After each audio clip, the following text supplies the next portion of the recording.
صرح ساحلنا تبدى مشرقا في الظلمات كم أنار الدرب علما وعلوما نيرات ساحلنا تبدى مشرقا في الظلمات كم أنار الدرب علما وعلوما نيرات. cudurrada nafta aadamaha ku dhaca iyo suluukiisa kuwa ugu khatarsan waxaa ka mid ah cudurka la yidhaahdo wahsiga. in adigoo xoog iyo awooddii leh aad waxba qabsan karin weyn,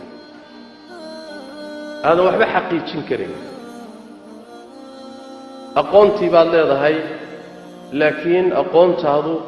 midho iyo wax soo saar ma leh. xooggii iyo muruqii baad leedahay laakiin wax soo saar ma leh. waad wahsanaysaa, nashaadkii iyo firfircoonidii baa kaa maqan. waa cudur weyn. cudurkaas dadka oo dhan buu haystaa. ninba inuu dhan yahayba, ninba inbuu u joogaa, laakiin dadka waa wada haystaa. dadka qaarkood waxaad arkaysaa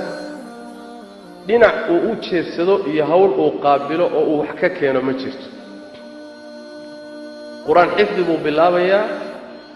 markuu wax yar qabto waa ka istaagayaa, kadibba hawshii oo dhan baa istaajinaya.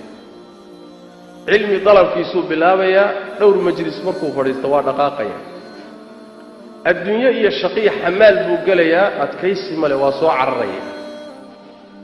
waxbarashuu gelayaa, meel ma gaadhsiinahaye waa ka tegahayaa. kasalka noocaas iyo wahsigaasi akhiiran ruuxa wuxuu gaadhsiiyaa wax la yidhaahdo inuu nolosha ku fashilmo. tan adduunka keliya ma ahe ta aakhara xataa inuu ku fashilmo, oo wixii siduu uga wahsanayo oo dib ugu riixayo waad qaban doontaa iyo isgaadhgaadhaysaa shaqadii. kadibna naftu waxay ku qancinaysaa iyo shaytaanku maba qaban kartid iska daa, markintaada isaga jir. cudurkaas waxaa sababa oo keena laba: shaytaanka iyo naftaada xuntay kugu jirteen khayrka kula rabin, khaasatan markuu ku saabsan yahay wahsigaagu ilaahay daacadiisa iyo wixii aakhare aad wax ku heli lahay. wixii ilaahay jeclaa markaad ka wahsanayso, shaki ma laha waxaa ka dambeeya shaytaan oo kugu sallidmay oo ku haysta iyo naftaada xunta oo la shaqaynaysa. laakiin ilaahay fadligii tabaaraka wa tacaala, alla tabaaraka wa tacaala cudur ama mid macnawi ha noqdo ama mid maadi ha noqdo, cudur ma soo dejinin ilaa daawo u soo dejiyey, sida nabigeenna ka sugan salawaatu rabbi wasalaamu calayh. daawadaasi cudurrada loogu talagalay qaarna bini aadamka ilaahay waa u furo waa tusaa, qaarna waxaa laga yaabaa inaysan muddo helin oo inan iktishaafin. laakiin cudur aan daawo lahayn ilaahay ma soo dejinin tabaaraka wa tacaala. wahsigu marka wuxuu leeyahay daawo leeyahay. daawooyinkiisa waxaa ka mid ah asbaabta wahsiga kaa saari karta, kaana dhigi karta cunsur mujtamaciisa wax soo saar leh, naftiisa anfaca, mujtamaciisa anfaca, wax beero oo midho soo saara, adduunkiisa iyo aakhiradiisaba wax qabad ah inaad noqoto. waxaa kaa dhigi karaya inaad asbaabta qaadato. asbaabtaana ka waxaa ka ah oy ka bilaabataa horta noloshan waa inaad leedahay hadaf iyo qaayo aad doonayso inaad xaqiijiso. waa inaad taargad leedahay. maxaad rabtaa inaad noloshan xaqiijiso? taargad iyo hadaf iyo qaayana waxaa ugu weyn tii laynoo abuuray oo ah inaan ilaahay caabudno rabbigeen raalli gelinno tabaaraka wa tacaala. marka inaad nolosha qaayo leedahay ood hadaf leedahay oo meeshaad u socoto aad garanayso, waxaad doonaysa inaad xaqiijiso waa inay kuu caddahay. marka kadibna saad ku xaqiijin lahayd waa inaad maraaxil iyo u dejisato jidkaad u mari lahayd. haddaadan hadafba lahayn dariiqa bilowgiisaad faashil tahay. dariiqa bilowgiisa taasho noloshaaduna waa nolol wahsi iyo meermeer iyo hurdo iyo dib u dhacaw qodobka labaad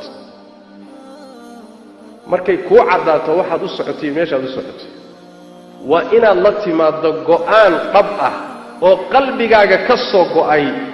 oo aad rabto inaad ku xaqiijiso العزيمة الصادقة قرآن أذك وقلبك كيمت وين تجري هدوس قلبك أجوبة متردد يهي أو سنقرآن لهي أو ضعيف يهي مصميسا اسكدا قناعة كل ينا آدم كوهي سنين أيضا وحي كمتا وحي لها كينا ماشي هدوت الله بسطم إلى صوفة شرنج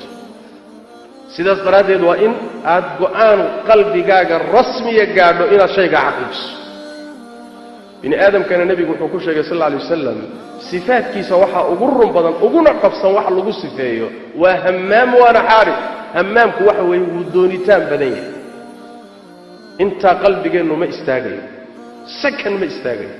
وحبو دونيا وحبا سوق ليا وحبا كبحيا يعني هموم با سوق ليسا خواطر با سوق ليسا قوان بو قادنيا واسبدليا وإن مركا وحويا الله تماده قوان أدق الله تماده قوان كاسي وماشى وحكا قرآن هدوب قلبك ضعيف هي قرآن كاو نورش وحكا حقيقي الميس يدنا وورير سنت قلبك حكاية صدحادي وحوي وإن مركات قرآن قادو ددال رسمي الله تماده او ددال كي وبهناش وحا اسعتي اي هدف كادربتي ان الحقيقي سو ددال كي سوا ان لغاها انت تبرت هذا ان هذا نسحكرنين انت اود هذا وين ادبحسو هذا سيسحكرته وعملك يا شقدي لو باهنابا قبو ويدو واد بركنت خيريسته وحما حقيقي كرت سيده براديد با الله تبارك وتعالى لودا اريود هل ايد بو كشيغو وحو ومن اراد الاخره وسعى لها سعيها وهو مؤمن فاولئك كان سعيهم مشكورا روحي اخرت دونيا دونيت اخر هورته وينك كوجو جرتو كذبنا ما دونيت كليا كوكو فيلان مايا وسعى لها سعيها عمل كي الشقدينا وينو ليباد ددالكيدي لا يمو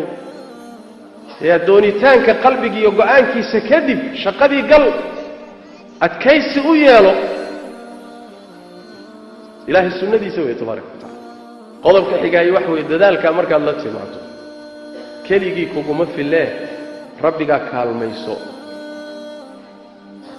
أودن وإسكح ديدنته كون كان إلهي باك عنك كوهي وحو بحيي بابحة وحو ديدين واديدين أساقو هطوسا كوكا المينين وحما حقيقين كرت كيدتك تشنده وحو النبي وكتل ما صلى الله عليه وسلم كلمة لا حول ولا قوة إلا بالله أودي ما جرت حيالدنا ما جرت إلا تعلموا يتبارك وتعالى adiga awooddaadii xeeladaaduna waxba ku tari mayso in ilaahay ku kaalmeeyo mooyee juhdigaaga iyo dadaalkaaga haddaadan kaalmo rabbi kaashanin oo rabbi ku kaalmaynin midho ma dhalayo saas daraadeed baa rabbi qur-aanka wuxuu inagu baray hal aayad ah baa waxaa laynagu baray ujeeddadaan u nool lahay iyo ujeeddadaa jidkaan u mari lahay iyo wasiiladaan ku xaqiijin lahay ujeeddadaan u nool lahay maxay tahay iyaaka nacbudu waay الله كليغا بان كو عابدينا او جديد لينو ابوي وسيلده iyo jidkan u maraynana muxuu yahay ku xaqiijinayna wa iyyaka nasta'in adan kaalmo ku weydiisanayna ya ma xaqiijin karna hadda loo kaalmay asbaabta waxa kamida in hadii inta dadaasho aad ku fashilanto waxaad rabtay waa gaari دربي ما كاهوي هيس ديبي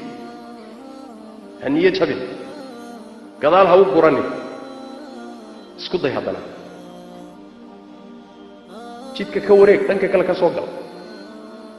حبر النفطاده wax la yiraahdo dacfiga حبر النفطاده wax la yiraahdo isdiibida حبر النفطاده inay gadaal u gurato meesha aad gaadhay horay uga soco دربك كاهر يمد اسكود inaad jabiso ood ka gudubto hadaad jidkeen hay kartana soo wareeg laakiin dib ha u guran laana man lajja walaj haddaad albaabka ku madax adayto waad ungeli marka dambe laakiin haddaad daciif noqoto xogaa yar markuu kaa hor yimaado baad dib u cararto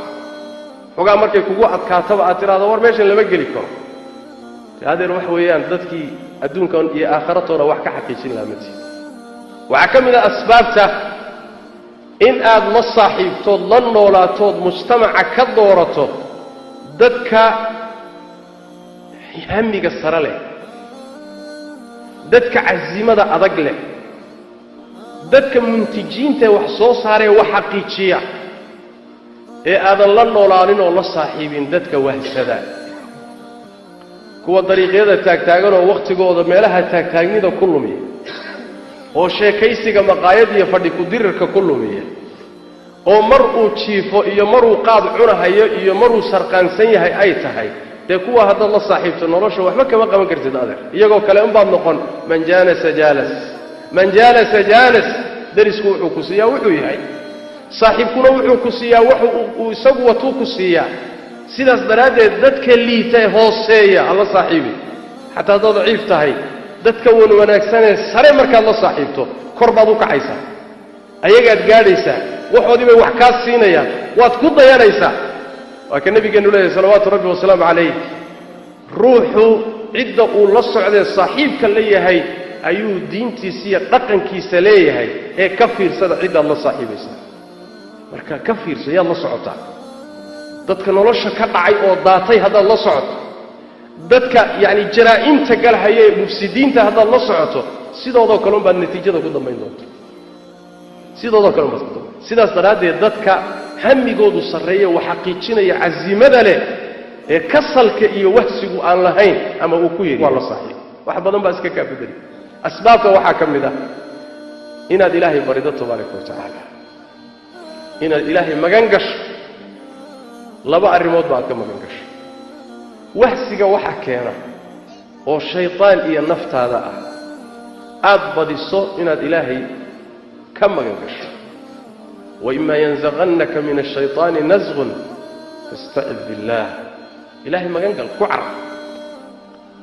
نبي قالنا صلوات ربي والسلام عليه دعادي سوحا كم ذهب إنه ليه شري مركو ربي أسمابي سكبر يكذب أعوذ بك من شر نفسي ومن شر الشيطان وشرك الله وحان ما قال كأجاهي الشيطان كشرتيس إيه النفط إذا الشرك هذا نفط الشرك هذا لما قال كأجاهي iyo shaytaanka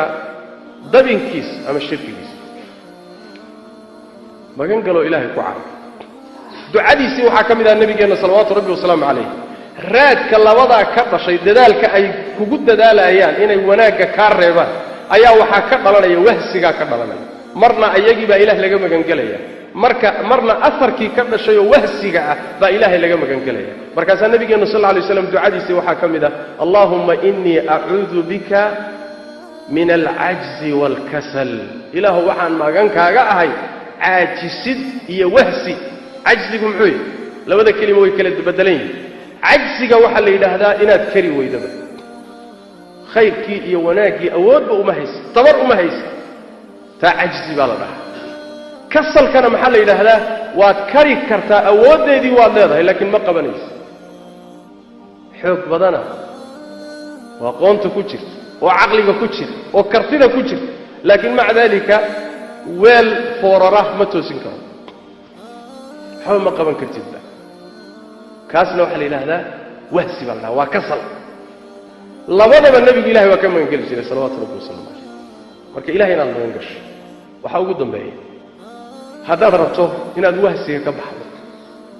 habeenka qayb ka mid ah toos oo ilaahay dikrigiisa iyo taacada ku qaado waxaa nabigeena ka sugan sallallahu alayhi wasallam inuu yiri midkiin habeenkii markuu seexdo shaytaanku saddex guntimood buu qadaadka kaga guntayaa saddexda guntimood mid walba waxa ku shaabadaysan oo ku garaacan habeen dheer baa jire iska seexdo habeenkii waa wali waagiina ma dhawaa hurud seexo buu ku dhufanaya wuxuu nabigu yiri sallallahu alayhi wasallam ruuxii mahduu soo kaco intuu naftiisa la dagaalamo canaanto soo kaco oo ilaahay xuso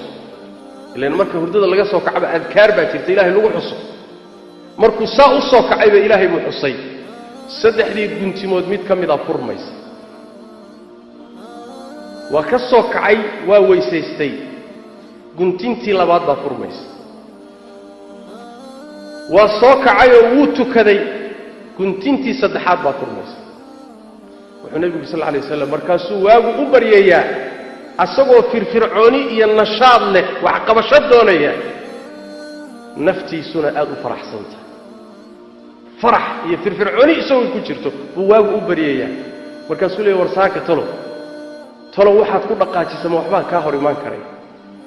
yani hamiga ku jira xooga ku jira waa faraxsan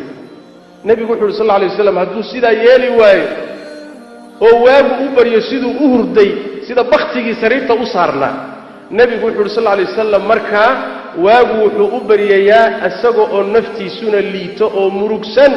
oo hami iyo murugi saaran tahay ta kalena wahsanaya oo isqaadi karin sidaas daradeed daarto inaad wahsiga ka baxdo oo wax qabato oo xaqiijiso habeenka qayb kamida ilaahay dhikrigiisa iyo taacada ku qaado daawooyinka ugu fiican